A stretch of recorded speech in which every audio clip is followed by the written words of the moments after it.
What's up, guys? Randy with Ace Tactical. Today we're going to be doing a kind of shooting 101 video. It's going to be the first in a series. I guess there's going to be a shooting 101 series, and it's pretty much going to be shooting for beginners. Today what we're going to be covering is trigger press. To me, trigger press is the most important element of shooting. Pretty much if you can't press the trigger efficiently, you're not going to be able to shoot efficient. There's a saying I like to use, and it's shooting is easy and shooting is simple. Shooting well is still simple, however shooting well is not easy. So today I think the most important thing is what we're going to cover, which is going to be trigger press. So let's go ahead and get into it, guys. Whew. It's hot as shit out here, you guys. I think it's like 95 fucking degrees or something. But trigger press video, shooting 101. So to me, trigger press is the most important element, fundamental of shooting, whatever you want to say. We're going to be using M&P 2.0. This is stock minus a Timney trigger. We're going to be using my Glock 19X, not stock, obviously. A bunch of different things done to it. But I did want to get almost a stock gun to run demos on. Before we get started, I do want to say we're out in the middle of nowhere in the wilderness shooting. If you guys go out in the middle of nowhere, do me a favor, do everybody a favor, and pick up after yourselves. Don't leave junk and shit lying around, because there is a lot of junk out here lying around. But yeah, we'll get into the video. There are going to be some phrases you need to know, and I'll go over those real quick with you. So the trigger itself, you're going to have something called pre-travel, which is essentially the take up until you get to the wall. So this take up right here, that is your pre-travel. The wall is going to be that wall of resistance. So you can feel it right here. You guys can't feel, hopefully you can see right here. There's resistance on my trigger. That is the wall. And then once you apply a certain amount of pounds of pressure, every gun's going to be different. Every trigger is going to be different. This one breaks at about 3.5 pounds. Again, you have the take up, that wall. I'll apply more pressure, trigger will break. And then you have something called post travel, which is essentially your reset. So I racked the gun, allowing the gun to reset, and about right there, I blew past it, but that's the reset on that one right there. So right there, reset, we're at the wall, and it breaks. Those are things you'll need to know. Those are things I will be referencing. But essentially, in order to have a good trigger press, all you need to do is pretty simple. Press the gun out and break the trigger without moving the gun, without applying unnecessary input to the gun, whether that be anticipation, driving the gun down, whether it be over tensing with your primary hand and your lower extremity, typically your pinky finger and ring finger, doing too much. And when you're pulling the trigger, your pinky finger and ring finger tensing up and bringing that gun down as well. All you need to do, guys, is be able to press the trigger straight to the rear without having unnecessary shit happen to your gun before the gun fires and that round goes off. So I will demo your grip. Your grip doesn't matter. If all you want to do is hit the target, your grip does not matter. Your grip matters in the future once we start doing like follow-up shots, stuff like that. That's when your grip comes into play. But the most important thing is trigger press. If you cannot get rounds accurately on what you're trying to hit, then your grip doesn't matter. We'll go get the gun loaded and I'll talk to you guys some more here in a bit. So we're going to go ahead and get some trigger presses. I will have a good grip for the first few shots, and then I'll mess around with some poor grip and show you guys that as long as your trigger press is correct and you have a good trigger press, then you will hit what you're trying to hit. Correction, you do need to have a good sight picture as well. So sight picture and trigger press. Sight picture is pretty simple. I won't make a video on it or go into too much detail. If you have iron sights, just make sure the top of your iron sights are parallel. The front and the back, make sure those are parallel. Make sure you have equal width between the left part of your rear sight, the middle of the front sight, and then right side rear sight. So equal light, equal height is a pretty common phrase. Have a good sight picture. If you have a red dot, make sure your dot's zero, have the dot where you want to hit. Have a good trigger press. Trigger press is going to be the most important thing. We'll go out and press out. We'll shoot 3 shots. We're shooting at 7 yards NRA B8 on a IPSC target. So nothing crazy, 7 yards. I'll do 3 shots and then camera overheated and cut out. I already fired my 3 shots, so there's 3 on target. I'll go ahead and fire another 3. We're at 7 yards NRA B8 target, 7 yards.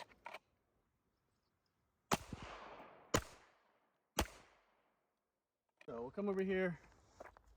there's 6 holes in here because we shot 3 the first time and then the camera overheated. So there's 6. I just shot 3. I shot 3 off camera.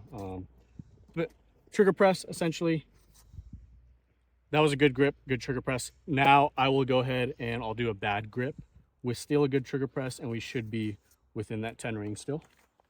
All right, guys, I'm gonna teacup it and have essentially, this is a pretty bad grip if you don't know, but it's not much better than shooting one-handed. So I'm gonna have a bad grip, again, just a good trigger press, and then show you guys the hits. Good trigger press, good sight picture, I should say.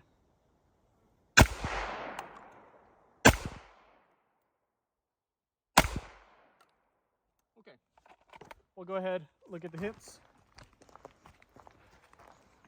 So in here, there's another 3. One of them's up here. I think 2 went through here still. So that was a bad grip. Now we'll do some one-handed dominant hand, one-handed support hand, 7 yards. Show you guys again, as long as we have a good trigger press, you will hit what you want to hit. All right, guys, we had to relocate positions to the shade because the camera overheated again. But now we're gonna do some dominant hand shooting, switch to support hand shooting, and yeah, hopefully that'll drive home the idea that you just need good sight picture. Through that one, that was me. Good sight picture, good trigger.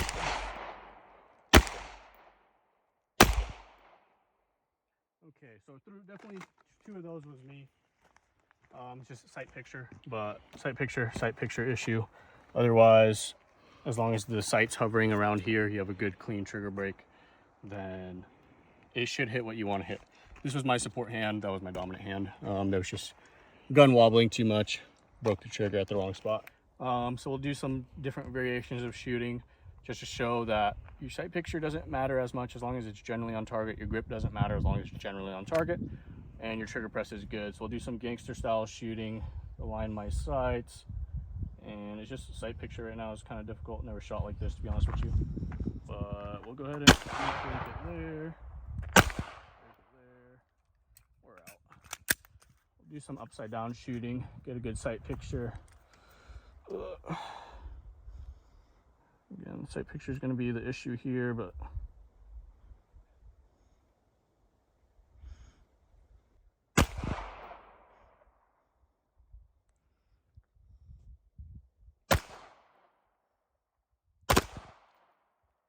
gave it a bump fire. But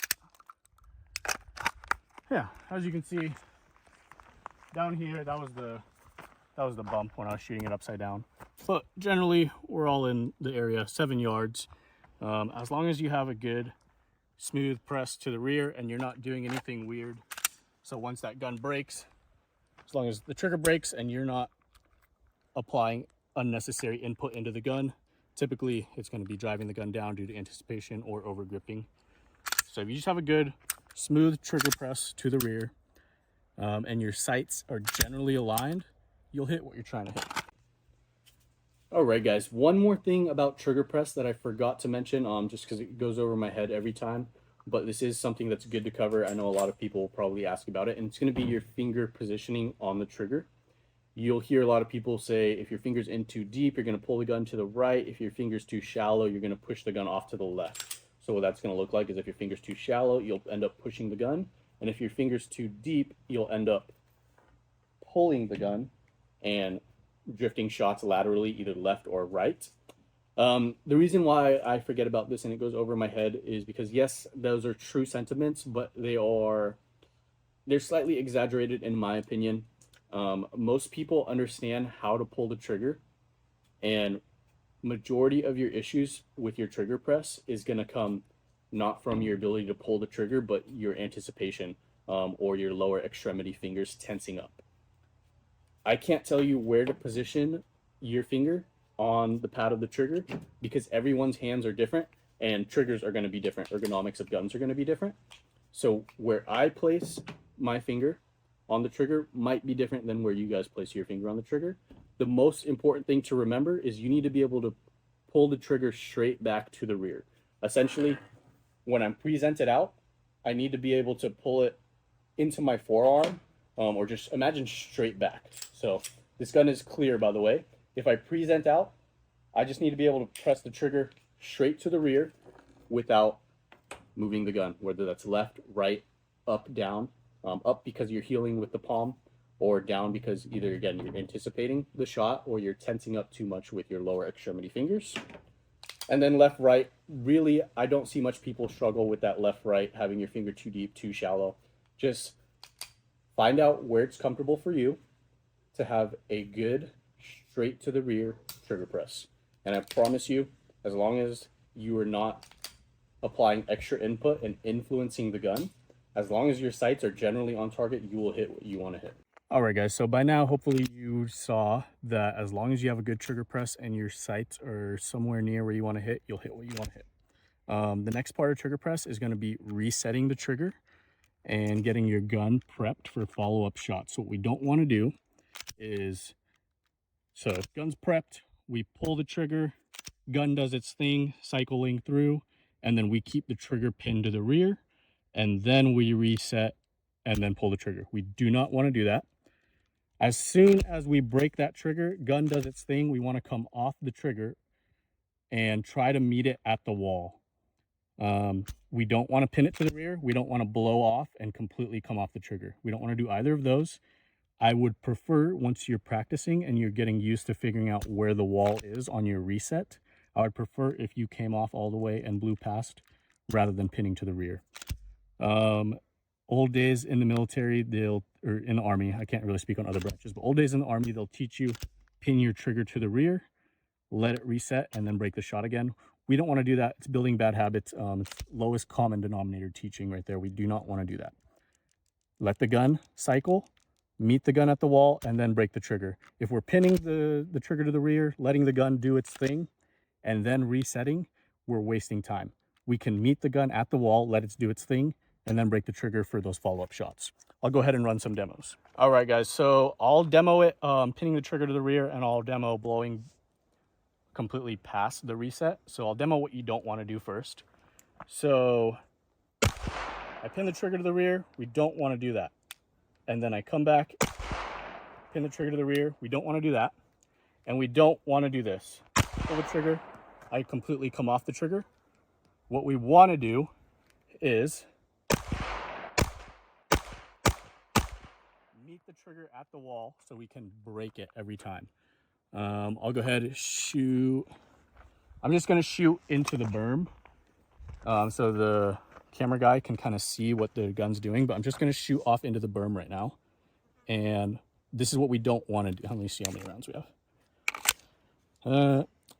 We'll cut. I'll get more ammo, and then I'll show you guys what we don't want to do. At the wall, pin to the rear, reset, pin to the rear, reset. We don't want to do that, and we don't want to do this.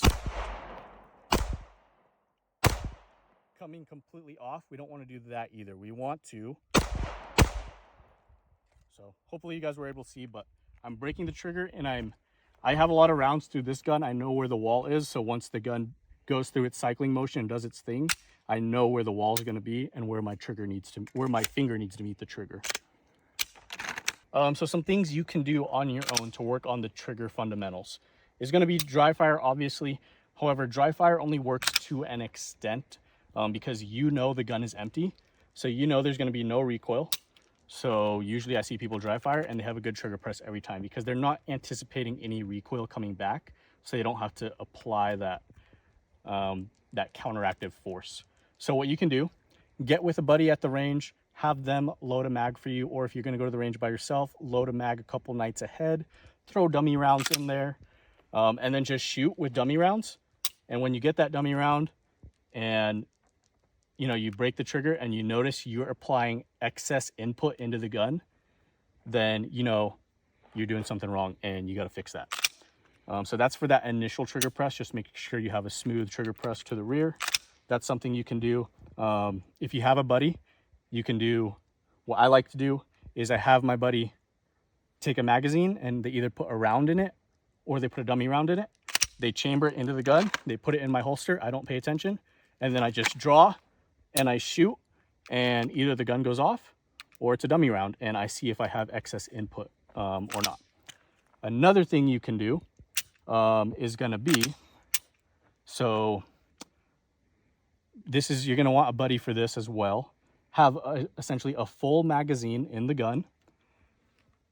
Have your gun presented on target, and then have them go at a slow cadence and progressively speed up. They're going to either say now or the go or shoot or something, some sort of command, to where once you hear that command, you break the trigger and you try to reset at the wall. And that command is going to come at faster splits time. So they're going to say go, go, go, go, go, go, go, go, go, go. And that'll get you, if you'll know, if they're saying go and you're lagging behind, you're not meeting the gun at the wall. So I'll go ahead and get some faster splits going right now. It'll be like kind of an accelerator drill. We'll start off slow and then we will speed up. Cameraman Ryder, he can be the buddy, and he can tell me, he'll just say, Ryder, just say go, and each time you say go, I'm gonna pull the trigger. Go, go, go, go, go, go, go, go, go, go, go, go, go, go. All right, guys, thanks for checking out the video. That's going to be wrapping up the trigger press portion of Shooting 101.